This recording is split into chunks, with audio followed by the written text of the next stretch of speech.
en esto que es un diálogo en torno a las elecciones presidenciales, la configuración histórica de las fuerzas políticas en disputa y los proyectos de nación. A 2 meses de la elección presidencial, trataremos de contestar la pregunta de qué hacer ante el 2018 y el panorama político que se nos ofrece. Quiero presentarles a 2 compañeros que más que nada son 2 grandes amigos y que me da mucho gusto que nos estén acompañando. Vamos a iniciar este diálogo con Ismael Carballo Robledo, a mi izquierda. Él es ingeniero egresado de la Universidad Panamericana con una maestría en Economía Política Internacional por la Universidad de Warwick en Inglaterra, y así como también es director actualmente de la Facultad de Filosofía de León y egresado de la Escuela de Filosofía de Oviedo. Entonces vamos a iniciar la plática y esperamos que sea sonado. Hola, buenas tardes.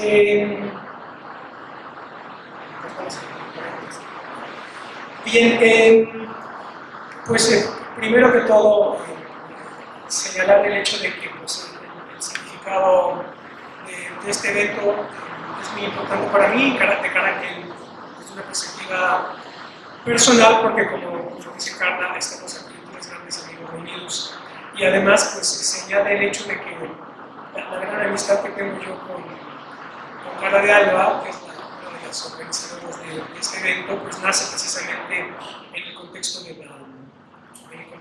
combate político, en el contexto de la militancia política, y pues también la amistad que nos vincula con Axel tiene más bien un carácter de tipo filosófico, pero que también tiene su componente político. Así que la amistad que está aquí en esta mesa, en el auditorio, pues es muy íntima y además con un recorrido que seguramente va a ser histórico. Bien, y precisamente con motivo de esto, nosotros desde 2006 participamos en este tipo de iniciativas, sabemos lo que es organizar debates, lo que es convocar a la gente y lo que es escribir argumentos para direccionar las cosas en un sentido o en otro, casi siempre en un contexto de combate político. Así que digámoslo así, que este sería como el tercer movimiento de una sinfonía, ¿verdad?, que está en despliegue. El contexto desde luego que es distinto al de 2006 y el de 2012. Somos todos conscientes de que por cuanto a las intenciones de voto, la posición actual de Morena no tiene antecedentes, ¿verdad? No ha estado tan arriba en las tendencias electorales, y eso pues desde luego nos ofrece un contexto distinto de todo lo que vamos a decir aquí. En todo caso, debo decir también que es mucho ya lo que se ha dicho. Creo que todos los argumentos, por ejemplo, todas las propuestas políticas prácticamente son encontrables fácilmente en Internet, todo está en los sitios de Internet, hay libros publicados, etc. Es decir, todos los argumentos ya están prácticamente puestos sobre la mesa. Quien no los quiera ver, quien no los ve es porque no quiere, ¿verdad? Ese es el asunto. Entonces yo quiero, ateniéndome a los conceptos utilizados en el convocatorio de este evento, proyecto y nación, quiero ceñirme a ese rótulo, proyecto y nación, añadiendo algunas cuestiones intentaré iluminar algo algo de gran importancia, que creo que no ha sido desarrollado, o por lo menos yo no lo veo en discusiones pues, en los principales medios de comunicación, tanto los formales como en redes sociales, etc. Se trata de lo siguiente: el enunciado es proyecto y nación, diálogo en torno a las elecciones presidenciales, etc. Configuración histórica de las fuerzas políticas en disputa y proyectos de nación, proyecto alternativo de nación, que es lo que, ¿no?, la perspectiva que utilizada en las elecciones anteriores. Creo que ahora no se habla necesariamente de proyecto alternativo de nación, o por lo menos no de manera tan insistente como en las elecciones anteriores. Pero en todo caso, ya digo, me atengo al enunciado de la convocatoria y voy entonces a centrarme en lo siguiente. Yo puse como subtítulo, digamos así, como subtítulo de esta ponencia, o como el título de mi ponencia, lo que sigue: la batalla por la nación. La batalla por la nación, subtítulo razón política, razón de Estado, razón histórica. De eso es lo que voy a hablar aquí. Y además lo hago para eliminar lo que tengo dicho, algo que a mi juicio no se ha analizado con la profundidad de vida, y creo que aquí de hecho está pues, la clave de larga duración de lo que nos convoca, ¿verdad? Que es lo siguiente, hay una afirmación que ha hecho Andrés Manuel López Obrador, lo hizo en el debate y lo ha hecho en reiteradas ocasiones, pero como tengo dicho, no he visto que los analistas se detengan en ello. De hecho, lo sostuvo desde la campaña de 2006, ¿no? Me consta que utilizaba este argumento, desde luego que en 2012, y lo mantiene ahora. Pero como tengo dicho, no veo que se detengan los analistas a esto. Y se trata de lo siguiente, que él afirma que él es un hombre de nación. Ese es donde yo me quiero detener. López Obrador sostiene que él es un hombre de nación. Aquí yo creo que se encierra buena parte de las claves que le confieren densidad histórica a lo que tenemos entre manos. Y creo que es aquí donde él puede destacarse del resto de los contendientes a la presidencia de la República. Por lo siguiente, además creo que ocurre algo. Estarán ustedes de acuerdo conmigo que, y esto es parte de la crisis epocal, digamos así, en la que están las sociedades occidentales de manera general, estarán ustedes de acuerdo conmigo que hay como un repudio generalizado, ciudadano, hacia y contra los políticos, ¿verdad? Entonces, este repudio generalizado produce distintas estrategias mediáticas, distintas estrategias de posicionamiento de los políticos, la principal de las cuales, seguramente la detectan de inmediato, pues es la de presentarse como candidatos ciudadanos, ¿verdad? Entonces, por ejemplo, el candidato del PRI pues, defiende como uno de sus principales atributos, de sus principales virtudes, que es un candidato que nunca ha militado en el PRI, ¿verdad? Entonces es un candidato ciudadano, ¿no? Es muy común eso. Hay un partido, de hecho, que ahora lleva por nombre, o incluye en su nombre el concepto de ciudadano, ¿verdad? Es un partido político, pero que es de ciudadanos. Entonces está un primer síntoma de esta crisis epocal, que es el desprecio hacia la política, hacia los políticos, hacia los partidos políticos. Recientemente hicimos un congreso, nuestro segundo congreso de filosofía, en la Facultad de Filosofía de León, y el tema que elegimos para el congreso fue precisamente abordar la problemática de los conceptual, ideológica, que surge, que se manifestó a raíz del temblor de septiembre del año pasado, que fue el hecho de que pues, ante una catástrofe natural, digámoslo así, la emergencia ciudadana, la solidaridad cívica se manifestó automáticamente, ¿verdad? Inequívocamente y automáticamente, pero acompañada también de manera automática con un reclamo hacia los partidos políticos pidiendo que dieran su presupuesto, ¿verdad? Entonces, que los partidos políticos den parte de su presupuesto para resolver las obras de reconstrucción, etc. Ahí está otra vez manifestada el hecho de que la ciudadanía detesta a los políticos, detesta a los partidos políticos, y pareciera que tanto gobierno como partidos eran los culpables del temblor, ¿verdad? Esto también se manifiesta cuando inmediatamente quieren encontrar el burócrata culpable que dio algún permiso que hizo que, ¿verdad?, pues se cayera el edificio X de OZ, ¿verdad? Entonces ahí hay una crisis, ya digo, una crisis epocal de la política, consistente en el desprecio generalizado hacia los políticos. Un ejemplo más. Cuando no daré el nombre, pero es evidente que se sabe de quién hablo, un gobernante en funciones estaba anunciando uno de sus informes de gobierno. Y entonces los anuncios que utilizaba para convocar a la gente y para hacer la propaganda del informe de gobierno era presentarse en un video, ¿verdad?, muy juvenil él, y entonces la frase del anuncio decía más o menos algo como esto, decía, cuando yo veo a un anciano, no puedo ser político, tengo que ser humano. Cuando veo la diversidad, no puedo ser político, tengo que ser tolerante. Cuando veo la pobreza, no puedo ser político, tengo que ser sensible, etc., ¿verdad? Es otra vez un gobernante que es peor, ¿verdad?, que un político aspirante al gobierno, es ya un gobernante en el ejercicio del poder con facultades de usar la violencia pública, ¿verdad?, como corresponde constitucionalmente, ¿verdad?, y doctrinalmente, Es decir, un hombre con responsabilidades de orden político y de gobierno presentándose como no político, ¿verdad? Porque en efecto sabe que la ciudadanía seguramente lo desprecia y entonces dice, soy político, pero en realidad no lo soy y te pido perdón, ¿verdad? Y entonces yo soy un ciudadano, ¿no? Y no soy político. ¿Qué es lo que ocurre? Yo sostengo que lo que está ocurriendo con la candidatura de Andrés Manuel López Obrador, además de que él se defiende como un hombre de nación, él no reniega de que es un político.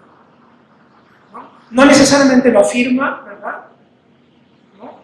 Pero tampoco dice como pusilánime, yo no soy político, yo soy un ciudadano.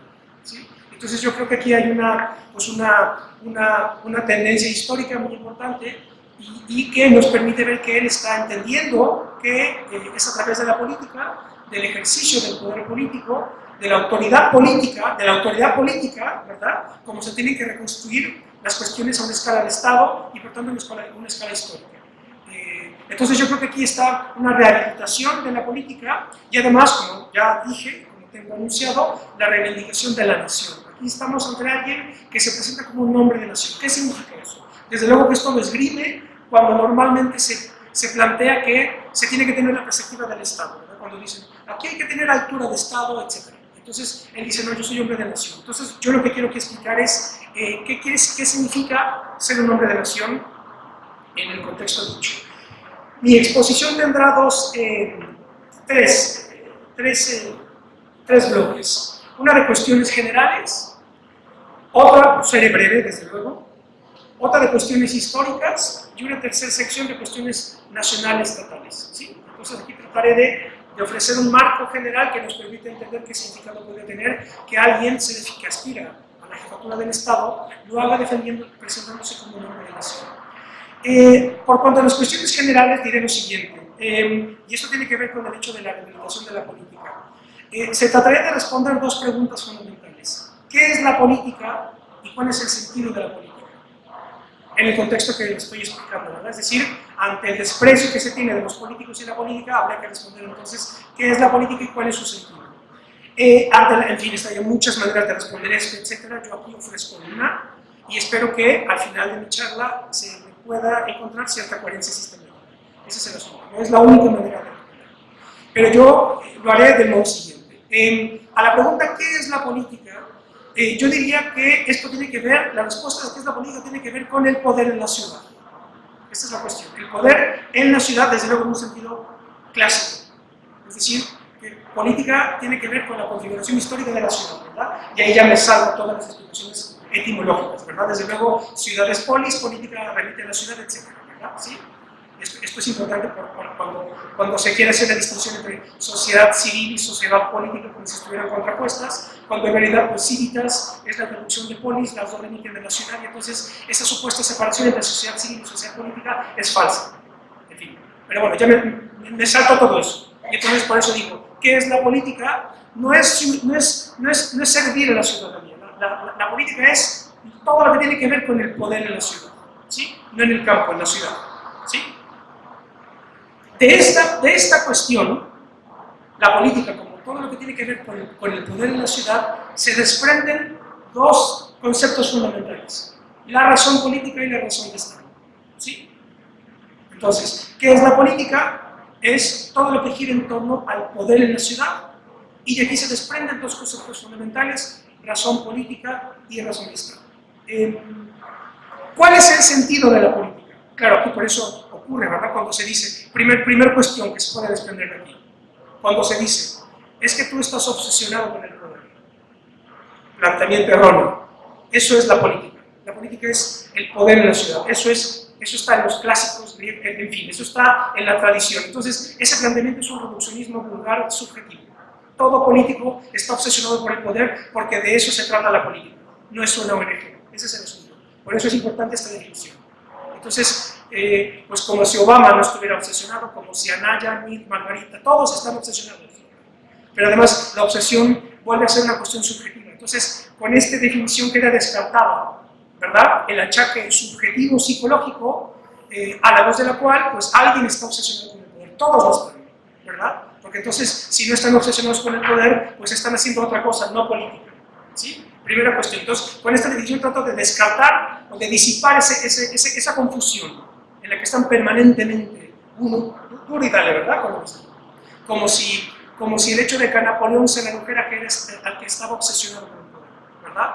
O Hitler, o Lenin, o Carlomagno, o César, etc. Si de eso se trata, entonces cambia de tema, ¿no? Cambiemos de tema. Si se trataba de la obsesión por el poder. No puedes abrir ningún libro de historia de la política, ni ningún tratado de teoría política, no lo puedes entender si para ti el problema es la obsesión por el poder. ¿Sí? Ahora bien, ¿cuál es el sentido de la política? Repito que hay muchas maneras de responder esto. Yo aquí les ofrezco esto. ¿Cuál es el sentido de la política? Pues, a mi juicio es este, es el orden en la historia. Este es el asunto. ¿Sí? El sentido de la política, el sentido de todo este... Bien, la política es, digámoslo así, un conjunto de relaciones sociales destacables de otro tipo de relaciones sociales. Por ejemplo, las relaciones políticas se distinguen de las relaciones económicas o de las relaciones religiosas, por ejemplo, para poner tres ejemplos claramente distinguibles, ¿verdad? Es evidente que luego se mezclan. Pues el ejemplo clásico fue el de Vicente Fox o el de Donald Trump, que dicen es que la política, los problemas de la política se resuelven introduciendo el concepto empresarial, el criterio empresarial en la administración, ¿verdad? Así llega Fox o así llega Donald Trump. Dice Donald Trump, todo esto que está aquí es una bola de políticos, ¿verdad?, que están en Washington y que han traicionado al pueblo. Esto se resuelve metiendo administración, eficiencia empresarial, ¿verdad? Entonces aquí está la mezcla de la relación política y la relación económica, ¿sí? O empresarial. ¿Qué es lo que pasa? Que llega al poder Donald Trump y choca inmediatamente con la burocracia, ¿verdad? Y con la administración pública norteamericana y con la clase política norteamericana. Y ahí empieza el problema, ¿verdad? Bien. Entonces, si la política, en cuanto sistema de relaciones que tiene que ver con el poder en la ciudad y que son las relaciones distinguibles de la relación económica y la relación religiosa, por ejemplo, ¿verdad? Para destacarlos, ¿verdad? Esto se vincula con la razón política y la razón de Estado, ¿sí? Entonces, la razón política, pues es ese conjunto de relaciones tendentes a lograr el poder, ¿verdad? Alcanzarlo y conservarlo, que es aquí otro problema, ¿verdad? Cuando dicen, es que no quiere dejar el poder, pues es parte del problema, ¿verdad? Es alcanzar el poder y mantenerlo de alguna manera. Para ello existen los partidos, eso está en el centro de los regímenes políticos y se despliega en la historia. Entonces, y claro, ¿qué es el Estado? ¿Qué es el Estado? Pues el Estado es la arquitectura de relaciones sociales que coordina, aquí lo voy a decir y luego explico. El Estado es la arquitectura compleja de relaciones sociales que coordina atributivamente unidades antropológicas equivalentes en un concepto, digámoslo así, o en una perspectiva de lealtad de segundo grado. Aquí lo voy a explicar. El Estado, la política es ese ámbito de relaciones sociales, ¿verdad?, tendentes al poder en la ciudad. Y por eso es constitutivamente conflictivo.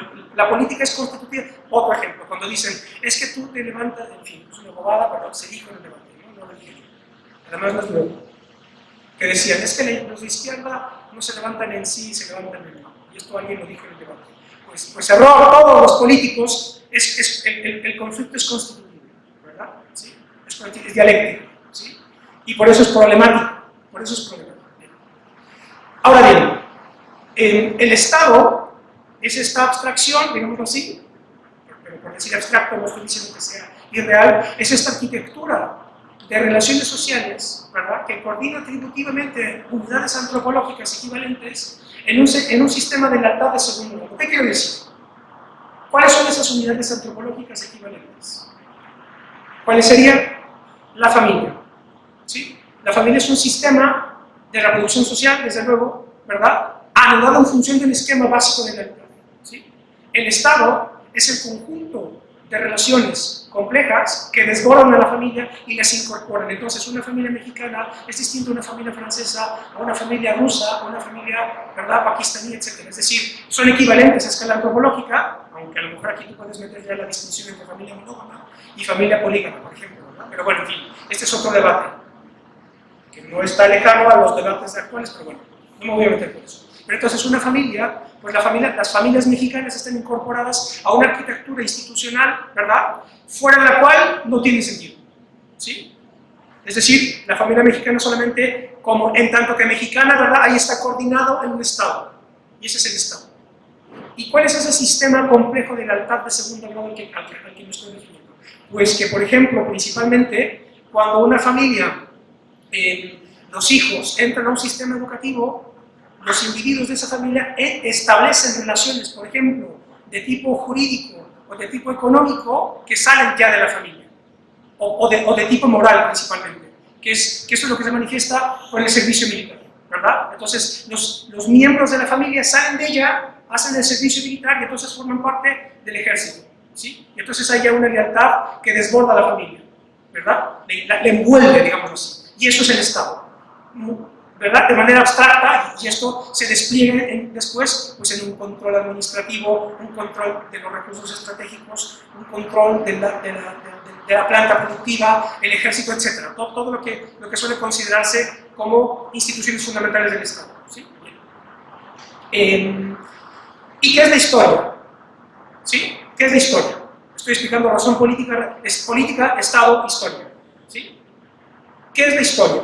Pues la historia es la forma que en el curso de su despliegue en el tiempo intergeneracional adquiere esta arquitectura de relaciones sociales transformadas en Estado, ¿sí? La historia es ese curso, ¿verdad?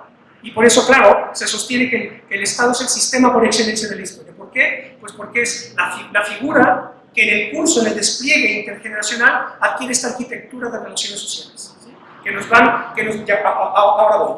Ahora explico con más detalle, y aquí viene el concepto de nación política, que es fundamental. Es decir, el Estado es esa arquitectura que vincula distintas generaciones, ¿sí? Nos reconocemos distintas generaciones dentro de un mismo despliegue, y esto es la historia, ¿sí? Que desde luego, como disciplina, queda reducida a reliquias y relatos, y el papel del historiador es la interpretación precisamente de ese despliegue, no porque existe el pasado, sino lo que existe son reliquias y relatos que el historiador interpreta, ¿sí? Y a partir del análisis de documentos, pues puede establecer encadenamientos causales del pretérito para explicar procesos del presente. Así que ahí está, política, Estado e historia. Muy resumidamente, espero ser coherente y sistemático, pero debo ser un poco acelerado. Esta fue la primera parte, cuestiones generales, ¿sí?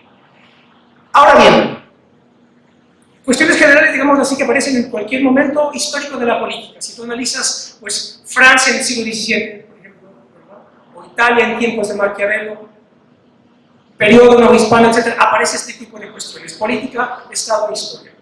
Paso al siguiente bloque de la exposición, que son de cuestiones históricas. ¿Y aquí ocurre? Aquí nos situamos ya en una perspectiva desde la cual podemos entender cómo este tipo de procesos, política, Estado e historia, adquieren una morfología propia ya del mundo contemporáneo. Aquí voy. Se trata de lo siguiente. Aquí en esta parte histórica tenemos que hacer una distinción entre lo que se conoce como antiguo régimen y nuevo régimen, ¿sí? ¿Qué es el antiguo régimen?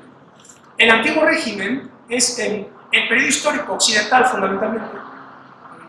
No voy a hablar mundialmente porque bien, es occidental. El antiguo régimen es aquel proceso en virtud del cual los reinos medievales se transforman en imperios universales a partir del descubrimiento de América, ¿sí? Es decir, el antiguo régimen son las morfologías políticas europeas y americanas que recorren el siglo XVI, XVII y XVIII. Es decir, aquí el virreinato. Claramente, ¿verdad? El virreinato americano, ¿verdad?, pues es el antiguo régimen americano. Y lo mismo en Europa. El antiguo régimen europeo, pues son las monarquías francesa, la monarquía española, la monarquía británica, ¿verdad?, que recorren el XVI, el XVII y el XVIII. Este antiguo régimen es transformado principalmente a partir de las revoluciones atlánticas, la francesa, la norteamericana y las hispánico-americanas. Entonces, ¿qué ocurre? Pues que el antiguo régimen se transforma por vía revolucionaria de un sistema de monarquías o de imperios, ¿verdad?, se transforma en un sistema de naciones políticas soberanas. Nación política. Nación política. Aquí viene la cuestión. Es decir, no olvidemos que estoy hablando del hecho de que alguien se declare como hombre de nación. Y estoy tratando de explicar esto desde una perspectiva amplia, ¿sí?, para entender el significado y su especificidad histórica, digamos así. Entonces, claro, el antiguo régimen pues, es un sistema de imperios, ¿verdad? El español, el francés que siempre ha querido ser, pero no lo fue, el inglés principalmente, el Sacro Imperio Romano Germánico, que después desmonta Napoleón, etc. ¿Sí? Ese es el antiguo régimen. ¿Sí? ¿Cuál es la clave fundamental del antiguo régimen? Muchas, pero la principal de las cuales, para nuestros efectos, pues es que la soberanía es dinástica. ¿Sí? Ahí el pueblo no importa, ¿verdad? El rey es el soberano, la soberanía es dinástica. ¿Sí? ¿Qué pasa con el nuevo régimen? Pues que esa soberanía se transforma en soberanía popular. ¿Sí? Desde luego que esto es, digámoslo así, en términos de doctrina, en términos doctrinarios, pero esto es donde hay que situar las cosas para poder entender qué es lo que luego ocurre, los problemas que aparecen, ¿verdad? Bien. Si el antiguo régimen está caracterizado por el hecho de que la soberanía es una soberanía dinástica, ¿verdad?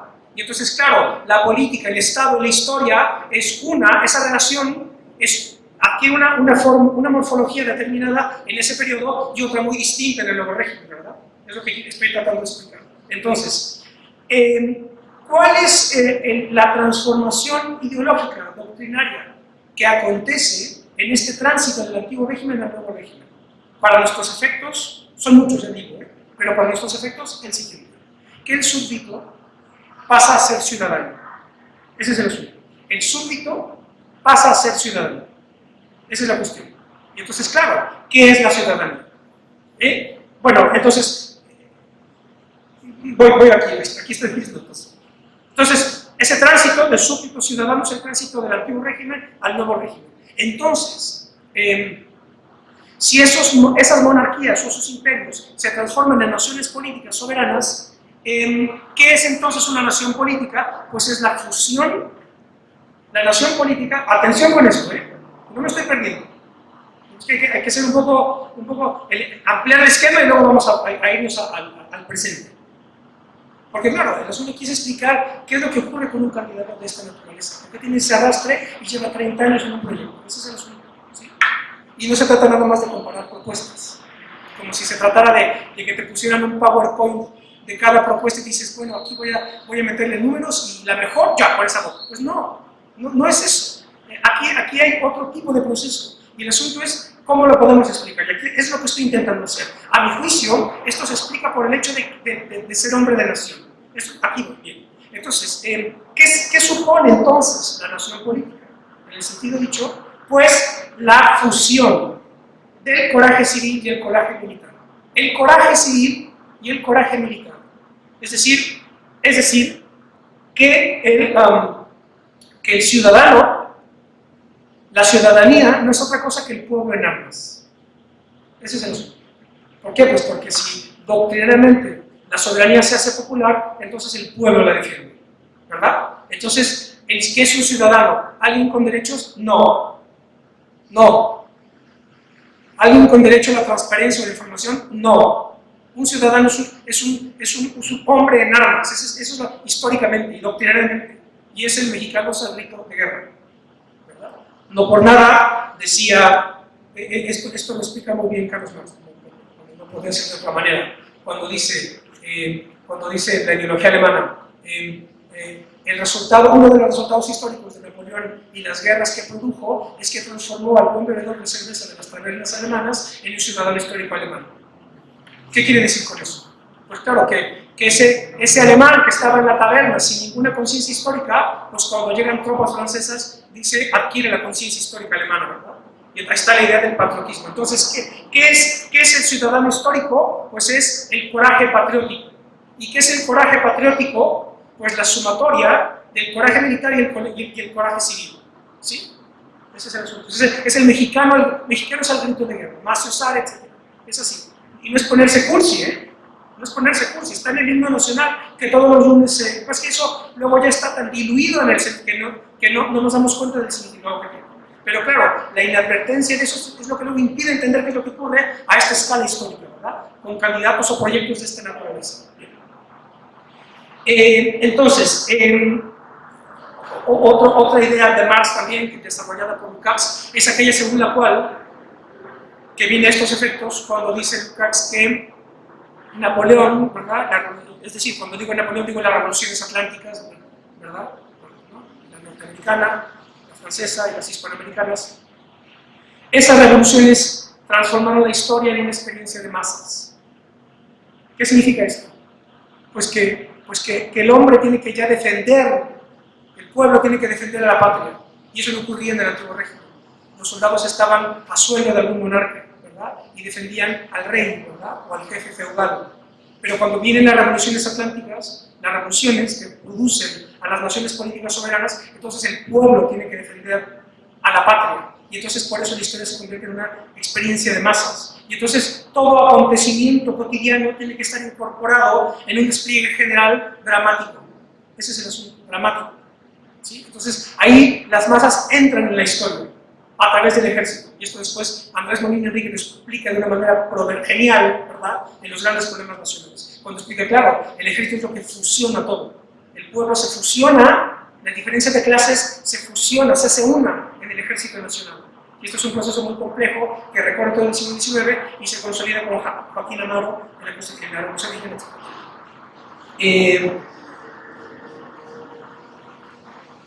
Entonces, ¿qué supone esto? Pues lo siguiente. Supone la necesidad, según lo tengo dicho, una nación política es aquella en la que los súbditos se convierten en ciudadanos. Y que es un ciudadano, no es un sujeto con derechos, ¿verdad?, sino que es el pueblo en armas, puesto doctrinariamente e históricamente. ¿Sí?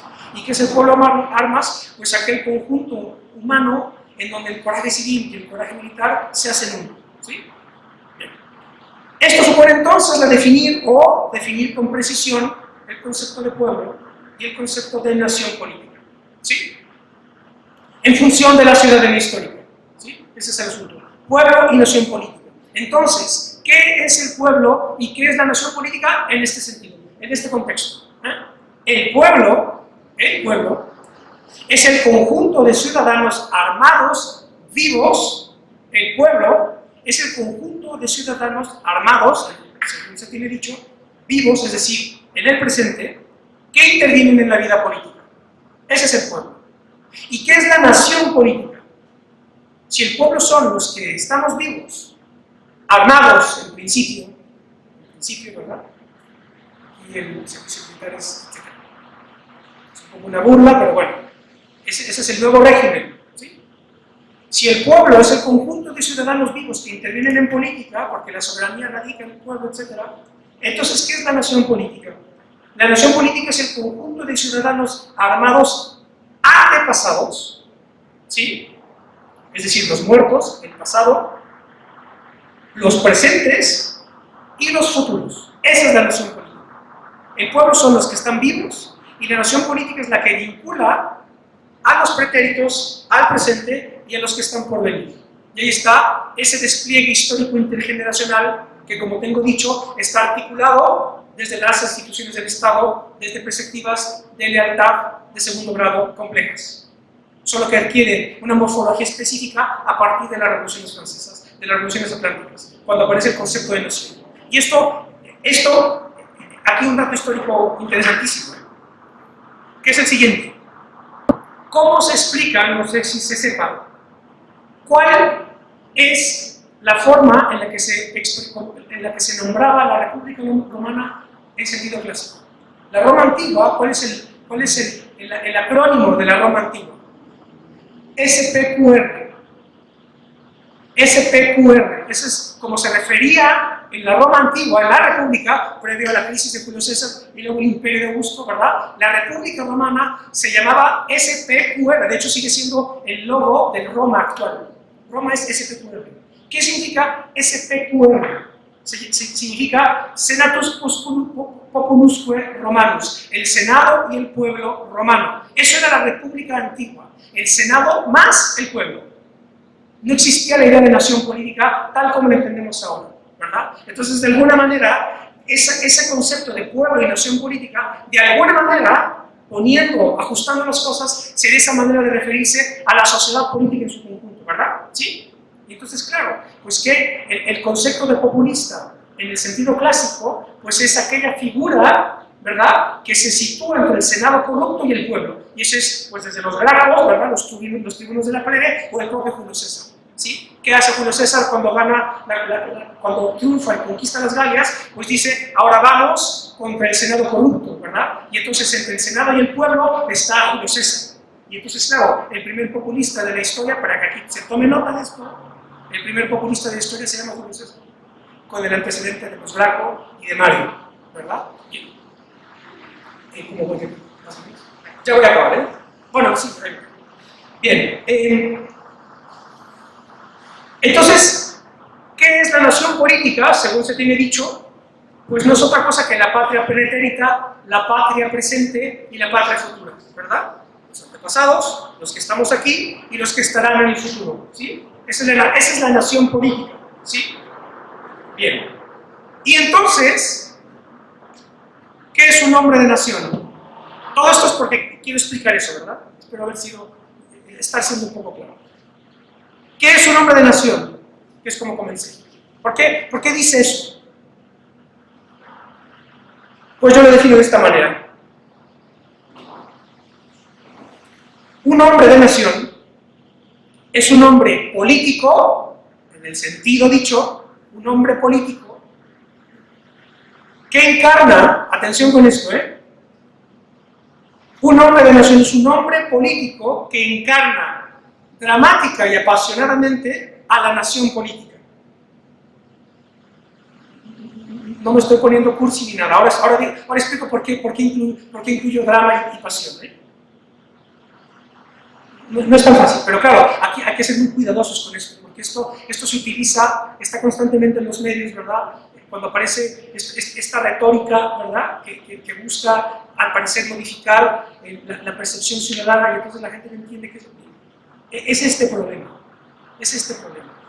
El hombre de nación es un hombre político que encarna dramática y apasionadamente a la nación política. Y para esto voy a citar a un autor fundamental,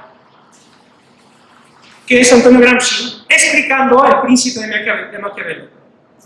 Este es el asunto. Es decir, ¿cómo interpreta Gramsci al Príncipe de Maquiavelo? ¿Por qué se considera, de hecho lo es, uno de los textos fundamentales de la tradición del pensamiento político, El Príncipe de Maquiavelo? Pregunta, ¿cuál es la diferencia entre, por ejemplo, la República de Platón o la Política de Aristóteles y El Príncipe de Maquiavelo? Pues, ¿verdad?, los textos antiguos, ¿verdad?, se refieren o a la República o a la política en sentido general, y Maquiavelo, considerado, según ciertas tradiciones, la dominante, se considera el creador de la ciencia política moderna, etc., ¿verdad? Y su libro principal lleva el nombre del gobernante, del político, del hombre político, ¿verdad? Ese es el asunto. Entonces, la interpretación de Gramsci es la que sigue. Y este es el sentido que yo hago para interpretar al hombre de nación, ¿sí? Dice Gramsci esto, es nada más el primer párrafo, ¿sí? Dice Gramsci, el príncipe moderno. Apunta sobre la política de Maquiavelo, dice. El carácter fundamental del príncipe no consiste en ser un tratado sistemático, sino un libro viviente, en el que la ideología política y la ciencia política se fundan en la forma dramática del mito. Entre la utopía y el tratado escolástico, formas bajo las cuales se configuraba la ciencia política de la época, Maquiavelo dio a su concepción una forma imaginativa y artística, donde el elemento doctrinal irracional se personificaba en un condottiero, en un consejero, en un caudillo, ¿sí? Se personificaban en un condottiero que representa en forma plástica y antropomórfica el símbolo de la voluntad colectiva. El proceso de formación de una determinada voluntad colectiva que tiene un determinado fin político no es representado a través de pedantes disquisiciones y clasificaciones de principios y criterios de un método de acción, sino como las cuales, atención con esto, no se trata de un programa necesariamente, desde luego que sí, ¿verdad? Desde luego que tiene que haber programa, claro que sí, y racionalidad en ese programa. Pero lo que está detectando Gramsci en este texto, que funda la política moderna de Maquiavelo es que no se trataba de esa disquisición sobre la racionalidad entre uno u otro programa, o la pertinencia de un concepto utilizado, ¿verdad?, analizado filológicamente o filosóficamente, sino que estaba tratando, ¿qué estaba explicando? ¿Qué es el político? Es lo que estaba tratando de explicar Gramsci. ¿Qué es el político y cuál es su función histórica? No es solamente ofrecer un programa administrativo, no es nada más eso, sino que el político cumple otra función y se trata de ver qué es esa función. Ese es el asunto. Y porque hoy, pues nadie quiere ser político y se tiene que presentar como ciudadano, etcétera, ¿verdad? Es lo que yo estoy tratando de resumir aquí, y para mí es lo que está expresado en esta idea de ser un hombre de nación.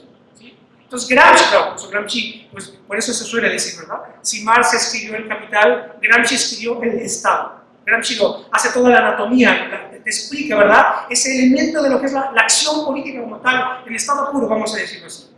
¿Sí? Entonces, él está diciendo que el príncipe no necesariamente es un teórico o alguien que tiene un programa administrativo bajo el brazo, es otra cosa, el príncipe, ¿verdad? Que además, hay que recordar esto, ¿cuál era la necesidad histórica que detecta Maquiavelo? ¿Cuál es el problema de aquello en virtud de lo cual se le atribuye esa frase tan célebre pero tan mal entendida, según la cual el fin justifica los medios?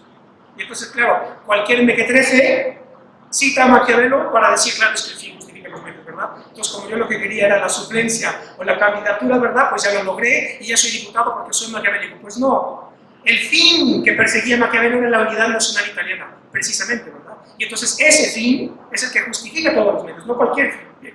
Entonces, ahí voy, 40 bien. Casi acabo. Entonces, dice Gramsci explicando a Maquiavelo, ¿sí? Gramsci nos está diciendo qué es el político, es lo que está diciendo Gramsci de Maquiavelo. Y entonces dice, va de nuevo, el proceso de formación de una determinada voluntad colectiva que tiene un determinado fin político, no es representado a través de pedantescas disquisiciones y clasificaciones de principios y criterios de un método de acción, sino como las cualidades, los rasgos característicos, los deberes y necesidades de una persona concreta. De una persona concreta, el príncipe. Despertando así la fantasía artística de aquellos a quienes se procura convencer y dando una, atención con esto, y dando una forma más concreta a la pasión política. Es lo que ocurre, ¿verdad? Que figuras, y estos son los que están en la historia. Estos son los que no pasan a la historia por un buen plan administrativo, o porque redujeron el impuesto sobre la renta, ¿verdad? Que desde luego que se puede discutir eso. Pero aquí ocurre otra cosa, y es qué es el político en la historia, y sobre todo qué es el político en el mundo moderno, que es pues este tránsito del antiguo régimen, del nuevo régimen, etc. Entonces por eso yo digo, ¿qué sería un hombre de nación? Y que a mi juicio, puedo estar equivocado, pero es la interpretación que yo hago. Ese hombre de nación, lo que vemos es ese hombre político que trata de encarnar dramática y apasionadamente, ¿verdad?, a la nación política. Dicho por él mismo, yo soy hombre de nación, pero lo dice con esta perspectiva dramática y además apasionada, en el sentido que claro, aquí habría que hacer un estudio de cuántas veces Gramsci en sus notas de la cárcel vincula la política con el drama. Política, drama, todo el tiempo está con eso, ¿verdad? Porque está entendiendo el contexto retórico, ¿verdad? Y personal, ¿verdad? Claro, retórico, sí, apasionado de la acción política. Bien. Voy a terminar ya. En fin, ya casi. No me tardo, son 5 minutos para terminar. Eso es el hombre de nación. Ahora bien, ¿qué es el hombre de Estado? Es lo que sigue, ¿verdad? Si ya dijimos, claro, él está diciendo yo soy un hombre de nación, a mi juicio lo dice por eso, o es lo que yo veo en eso, ¿verdad? Es lo que yo veo. ¿Qué sería ser un hombre de Estado? Y entonces, claro, ¿por qué se dice que el general Cárdenas fue un hombre de Estado? Fue un estadista. O porque Churchill lo fue ahora, ya podemos ir viendo. Porque, ¿qué es lo que los hacía hombres de Estado? Pues este es el asunto. Esto nos vincula con la razón de Estado, que es, como dije al principio, aquello que se vincula con el orden en la historia. ¿Sí? Con un orden que puede durar muchos siglos, y ese orden puede ser el orden griego, el orden romano, el orden soviético, el orden norteamericano, etc. ¿Sí? Ya está la razón de Estado. Bien, entonces, ¿qué sería? Y ya voy a acabar. ¿La razón de Estado? Pues es esto. La razón de Estado, en tanto que primacía de la arquitectura de instituciones que envuelven las unidades antropológicas equivalentes en un sistema de lealtad compleja de segundo grado, se define en antagonismo con otros estados. Ese es el asunto. Es decir, la razón de Estado se define en el conflicto con otros estados. Esa es la cuestión. ¿Sí? Esa es la cuestión. Y esto también está históricamente explicado. Es decir, se atribuye, por ejemplo, al cardenal Richelieu, que es el que no la acuña teóricamente, sino que la pone en ejercicio. Richelieu era el primer ministro de Luis XIII, en el contexto de la guerra de los 30 años, siglo XVII. ¿Por qué se considera que el cardenal Richelieu puso en ejercicio la razón de Estado? Porque él era cardenal cristiano, católico. Y en la dialéctica protestantes católicos, él se alió con los protestantes, traicionando su responsabilidad como cardenal católico para privilegiar a Francia, en el contexto de la hugonotes, etc., ¿no? De los conflictos protestantes católicos. Y entonces, claro, ¿por qué Richelieu puso en ejercicio la razón de Estado? Porque él sacrificó su responsabilidad de cardenal católico por Francia, ¿verdad? Ahí está. La razón de Estado es eso, es que esa arquitectura es lo que tiene que ir por encima de todo lo demás. ¿Sí? Ese es el asunto. Bien. Y claro, pues esa configuración de la razón de Estado se da en enfrentamiento con otros estados. Bien, entonces, ¿cómo se manifestó la razón de Estado? Y aquí hay que ser cuidadosos y que queden actas y que queden video. ¿Cómo se manifestó esa razón de Estado en el siglo XX en México? Que ha hecho que quienes intervinieron en esa configuración son considerados como estadistas. Aquí va, y aquí está el libro. En las nacionalizaciones estratégicas, que no se omitan, estratégica. Es que hay que decirlo, porque si no, entonces anda uno, ¿verdad?, con avestruz agachando la cabeza. México en el siglo XX son 3 nacionalizaciones estratégicas. ¿Cuáles son? Lo sabemos todos, ¿verdad? Petróleo, industria eléctrica, banco. Son 3 decisiones de primer orden estratégicas que produjeron fracturas al interior de la nación, ¿verdad? Y que produjeron enfrentamiento con otros estados, ¿sí? Y entonces, ¿qué serían las nacionalizaciones estratégicas? Las que tienen que ver con la capa basal, con los recursos, las que tienen que ver, por ejemplo, con la macroeconomía, ¿verdad? O con la capacidad de ese Estado, en tanto que arquitectura, que envuelve todas las relaciones subordinadas, para generar, es decir, todo lo que tiene que ver con la capacidad para gestionar la producción general a lo largo del tiempo, ¿verdad? Lo que permite que ese Estado pueda durar indefinidamente, ¿verdad? Ese es el asunto. Y entonces, en estas decisiones es donde se define la capacidad geopolítica del Estado, es decir, la capacidad que tiene este Estado para jugar internacionalmente. ¿Sí? Y pues creo que con esto terminaría simplemente recomendando que esto se explica en 2 libros. Bueno, ya acaba. ¿Qué significa esto? Pues que el ciclo histórico del siglo XX concluye en 2013. ¿Por qué? Pues porque el constituyente del 17 quedó perfilada una arquitectura constitucional ideológica que es rematada con la expropiación petrolera en el 38, y eso configura la matriz histórica de lo que es México. Ese ciclo histórico termina en 2013 con la reforma energética. Y entonces, la batalla por la historia, que es la batalla por la nación, es saber si somos capaces de reconstruir esto y de defenderlo, o de dejar que se diluya. ¿Sí? Ese es el asunto. Es decir, no son ni 6 años ni 30, en realidad pues es el siglo XX. ¿Sí? Porque lo que se ha hecho es desmantelar esa arquitectura del Estado, en tanto que a través de ella estaba dada la capacidad de actuar geopolítico de la nación política mexicana a través de esas decisiones, ¿verdad? Entonces, no es gratuito que quien encabeza la ceremonia de celebración, creo que fue en Chapultepec, de la reforma energética haya sido Ricardo Anaya. Y no es gratuito que Luis Felipe Bravo Mena, expresidente de Acción Nacional, haya dicho que Enrique Peña Nieto llevó a la práctica el proyecto histórico de Acción Nacional. ¿Cuál fue el proyecto histórico de Acción Nacional? pues cuando, nada más hay que ver cuándo surge. Acción Nacional surge en 1939. ¿Por qué surge en 1939 y no antes o después? Porque en el 38 Lázaro Cárdenas nacionaliza el petróleo. Entonces Luis Felipe Bravo me dijo, pues quien llevó a cabo ese proyecto ha sido el presidente Peña Nieto. Entonces ahí se sigue el ciclo histórico. Eso va a ofrecer un escenario diferente para México, con capacidades de gestión geopolítica de diversa índole. La batalla por la historia, que es la batalla por la nación, según todo lo que estoy diciendo aquí, tiene que ver con esto. Y solo para acabar con recomendación bibliográfica, pues recomiendo 2 libros en donde está explicado de manera plástica.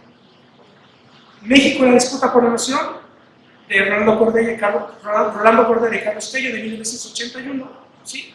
Y Proyecto México de Sarabad. El libro se llama Proyecto México, los economistas del nacionalismo y neoliberalismo, Sarabad, donde analiza Sarabad cómo en los 40 surgen instituciones privadas que estaban enderezadas contra el proyecto cardenista y que a la luz de las décadas se entiende qué es lo que ha pasado con la marcha histórica de México en el último todo del siglo XX y con lo que va del XXI. Espero haber sido coherente y sistemático y agradezco su atención.